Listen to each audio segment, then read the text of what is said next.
You know, I've been thinking about online universities.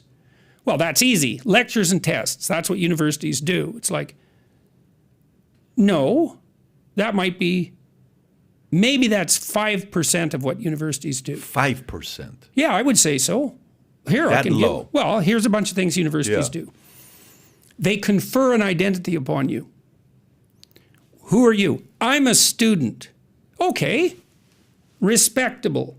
So for $120,000, let's say, it's more than that sometimes and less than that, you now have an identity for 4 years that your culture respects. Okay. And that means you have a container within which you can have intellectual freedom while you're deciding what you want to do with the rest of your life. Instead of torturing yourself about how useless you are because you don't have a productive job yet.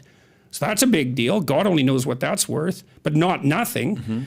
Well, how about finding a mate? So there's evidence now coming out, I don't know how reliable it is, you know, that it's about 2 women for every man in many academic institutions now. And that proclivity towards female dominance seems to be increasing. However, it appears that once the men drop to 1/3 of the population, the women stop going. Well, you think, why is that? Well, why the hell do you think it is? You go out of your little town, you know, you want to find a new peer group, and you're young. It's one of the things you want to do is find a mate. So part of the reason you go to a good university is because the sorting has already taken place. It's like, well, you know, this person's got a high school diploma and they're clued in enough to pursue college education. Filtering system. Yeah, so that's a huge deal. And then universities also act as a filtering system for businesses because they use the SAT as a entrance requirement. So if you hire someone as a graduate from a high-end university, you knew that they had a high IQ because the SAT is an IQ test. And God only knows what that's worth.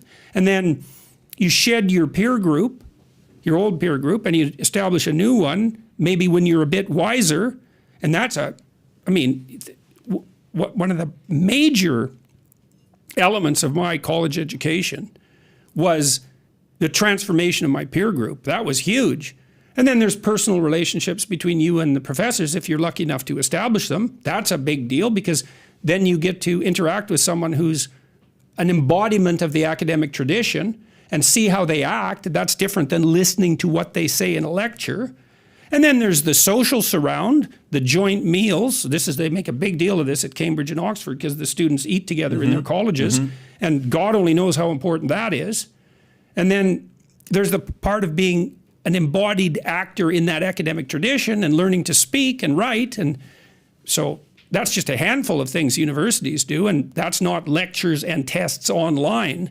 And to reduce it to that might destroy it completely, could easily be. And it's the same with our political institutions. They depend on these real world substructures that, like engagement in civic society, we have no idea how important that is.